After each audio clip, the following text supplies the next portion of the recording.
Hey guys, welcome back to my channel. This is part 2 of Expats Speak.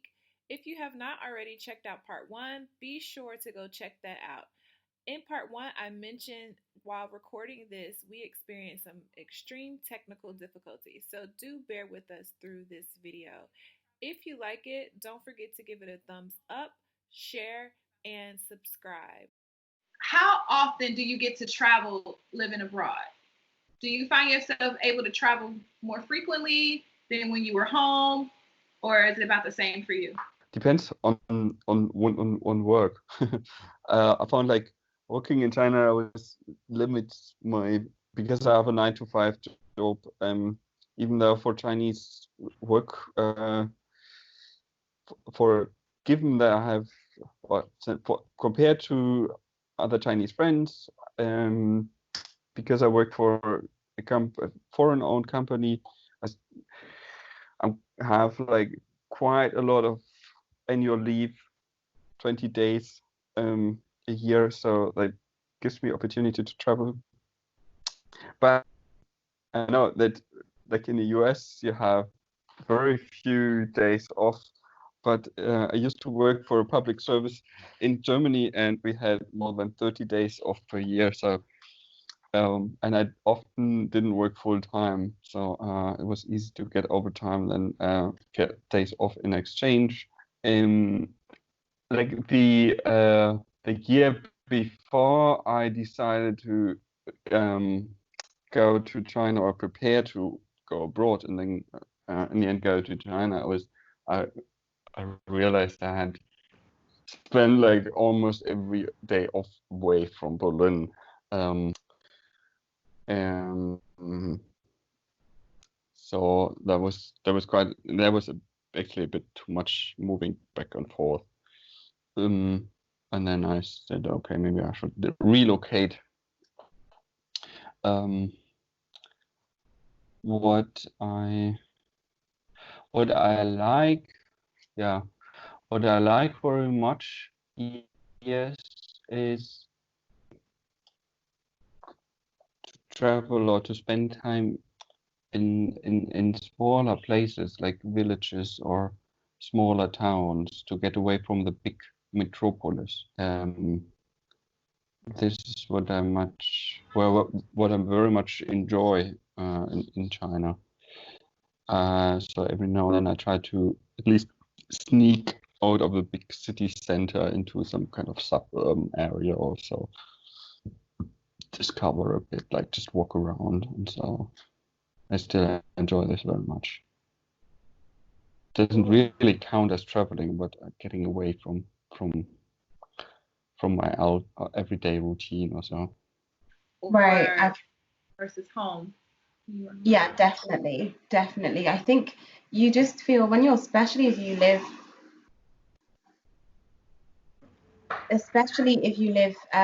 far away from home, I think you have a feeling of like you might as well seize the opportunity. You don't know when you're going to live in this region of the world again, and you already are aware of the differences and how vast some of the areas that we visit are. And I think especially with the case of China, you know, it has different terrains everywhere you go, different kind of customs, different everything changes, and it's within reach just by getting on a fast train. And so I think just because of that, it just gears you up to want to travel more and explore not just the country but also neighboring and surrounding countries as well. So yeah, I'd say 100%. It encourages you to travel more than, at least what I found, more than when I was at home. Yeah. So I just think it's about seizing the opportunity, really. So Kwaansa, how has your traveling experience been abroad versus from your home country when you traveled? First of all, I'll say that back home, I wasn't working out. I've been studying all the time, so it was really hard for me to get days off. If you're on vacation, probably you go visit your uncle, go visit your grandma in the village and all that. So it was really hard for me to travel around. But in China, I've really had the opportunity to travel to so many cities.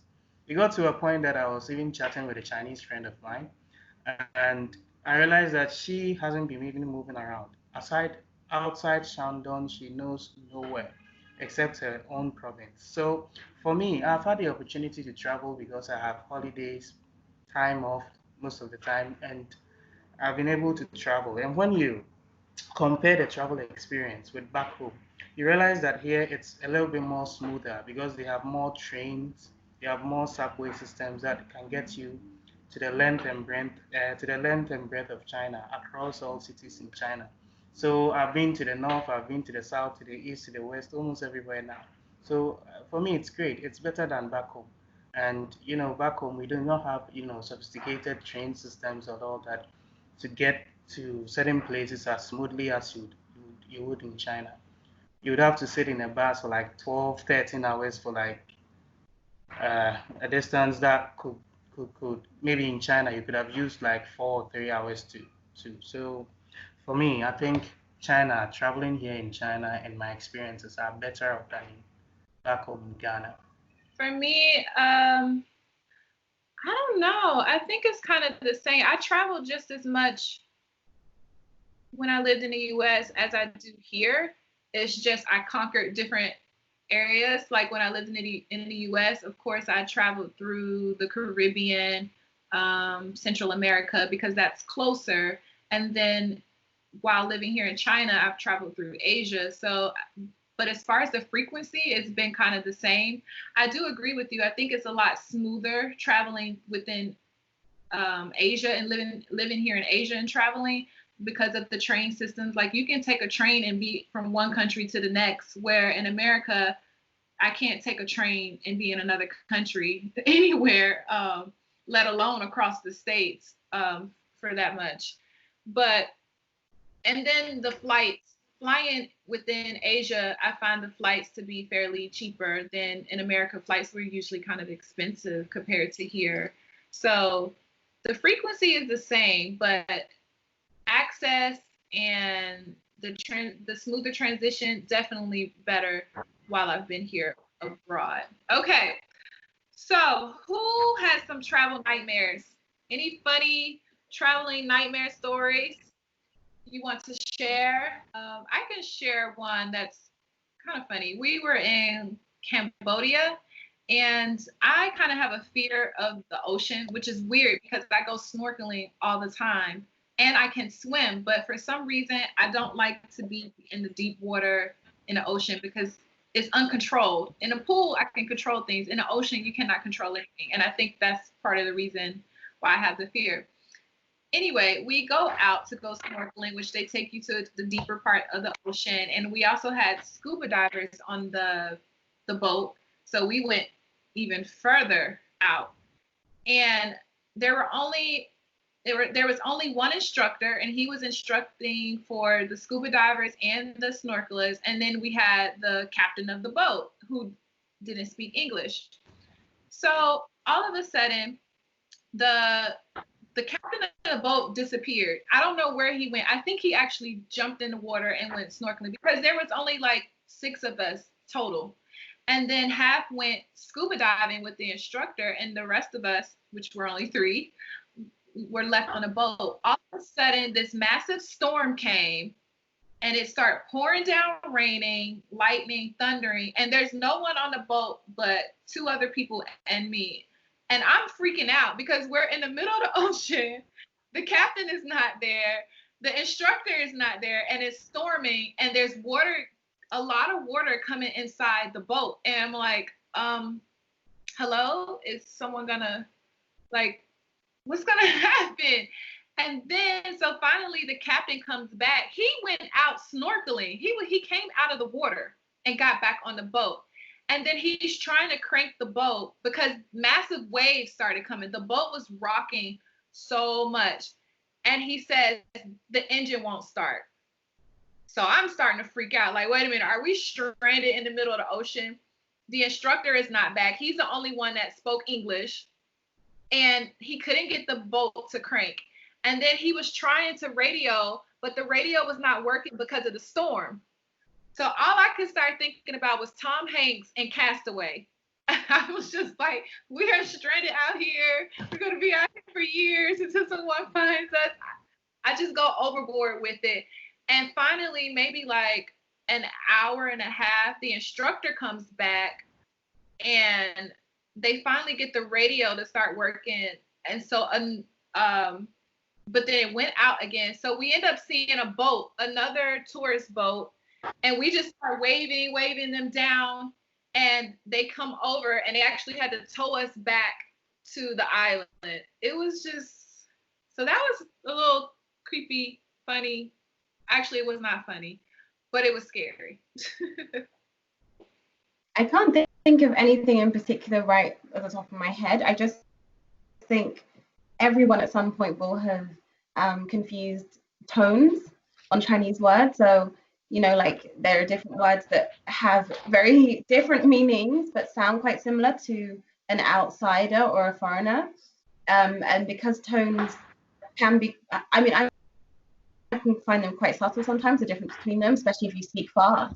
But changing a tone can completely change the meaning of a sentence. Right.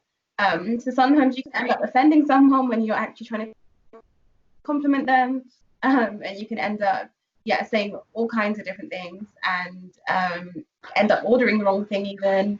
So I just think there are a world full of possibilities in terms of stories and experiences with Chinese language.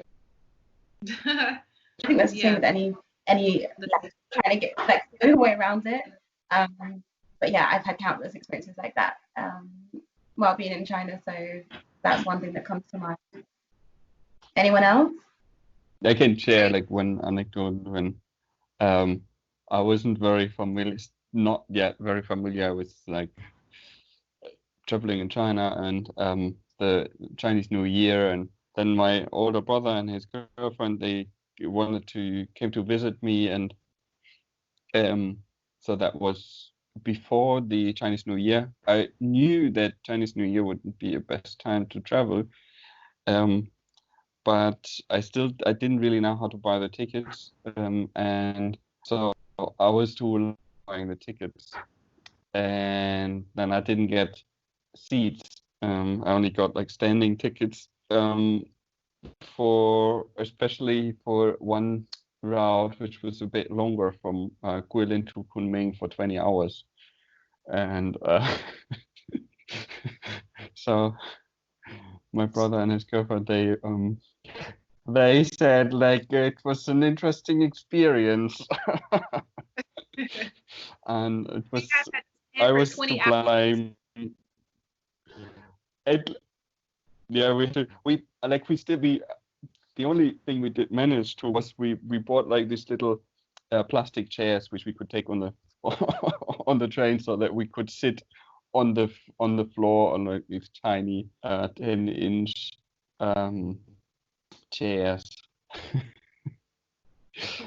Yeah, that was they were very tolerant. They didn't hate me afterwards. They told me they didn't want to do it again. But I mean, the interesting part of this, so the train was a quite slow train, and people were so friendly. Like, so people were going home for Chinese New Year, and it was kind of, the whole was chaotic. So many people didn't have seats, and it was kind of helping each other out. So it was tough, but it was also on the other side like a socially and interesting, good experience, I would say. Yeah. We were in Costa Rica on a beach, my friends and I, that was studying with me at the university, and they have all of these monkeys, the little small cute monkeys. You guys, everyone, I was like, oh, they're so cute. No, those things are mean. If you haven't encountered one yet, stay away from them. They're cute, but they're mean. They used to climb into the trees and they throw apples down at people, and then they go laugh. You can hear them going. They throw apples from trees at you, and when they hit you, they team up and they start laughing. So we were well aware of the monkeys, but we were on the beach, and my friend had her backpack that had her stuff in it, and we saw a monkey run off with, back then we had iPods. You remember the iPods?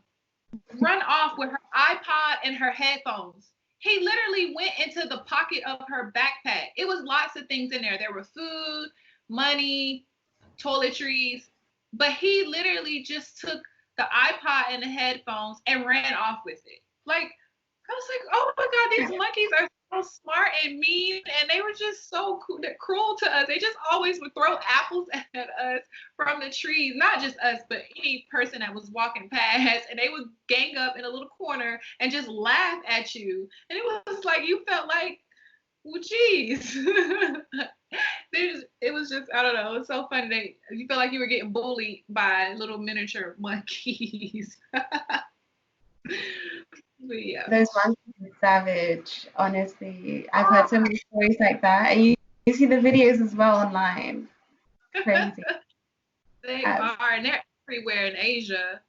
Mm-hmm. Okay, so let's end things off tonight with any advice we have for others that may want to move abroad or travel abroad. What advice can we give to them? What advice do we have for them? I'd say, like, go with an open mind, but make sure that you do enough research as well. So don't let everything that you hear in terms of personal opinion kind of taint your own ideas about what a country could be like, because again, if anything, we've seen how diverse our experiences are today, but at least go with some research, so solid facts about what you can expect, what could happen, and what you should bring with you and that kind of thing. But if you go with facts, as in research and an open mind, I think you'll definitely fare well. And then I'd say also document your experiences as well as much as possible, because it's so easy to forget what's happened to you, especially if you stay in a place for an extended period of time. So document, and that way it will just help you kind of look back and think about how you've changed yourself during your travels. So yeah, I'd say those two things. Yeah, I guess I would say the same. Like, stop judging. Like, try to, or that was for me, like, realize my first impressions and accept my first impressions are always wrong. And to be less opinionated about things that are now yet. And guess language helped me a lot. Actually, I agree with both of you as far as your advice. You should definitely do research prior to going to the country. And no, that won't make you fully aware, because a lot of the unexpected happens, but it will give you some insight. It will help you, get accustomed to things wherever it is that you decide to travel or move abroad to.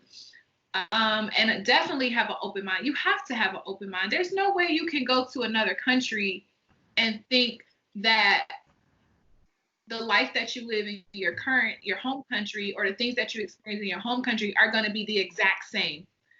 That would be silly. So you have to be very open. You're going to be introduced to new people, new cultures, new everything. So all that sense of normalcy that you had in your previous life, throw that out the window, because when you go abroad, it's a whole new life. It's a whole new journey. So everything that you're accustomed to changes, and you have to be receptive to that, or you won't make it. You won't. And have patience. Have patience. You have to have patience. It is new experience for you. It might sometimes be a new experience coming in contact with you for the people around you. So have patience with people and understand everyone doesn't come from where you're from. Everyone doesn't think the same. Everyone doesn't look the same. And if you can just keep those things in mind, everything else will follow, and you'll be okay. You'll be okay. You'll be okay. Right. Go for it. Go for it. Yeah. I think everyone should have the experience to travel and to live abroad. It changes your life in many aspects, good, bad, and indifferent. It really changes your life. And I think we can all agree to that part of it. And it's a learning experience, and it's definitely worth it. I wouldn't take it back for the world. I wouldn't, no matter what I've dealt with. I wouldn't take it back for the world. I definitely think everyone should travel and experience other cultures, other people, and other things to see. So that's my advice. Go for it. Just have an open mind. It was great hearing your different perspectives and experiences. I really appreciate it. I really appreciate the time. Sorry, we had technical difficulties and we started late. I apologize, but thank you for your patience and staying aboard. I hope you all have a great rest of the week, and I will talk to each of you, I'm sure, throughout the week. But thanks again, everyone, and have a good night. Bye. Bye, guys. Thank you. Bye-bye. Bye. Thank you. Bye-bye.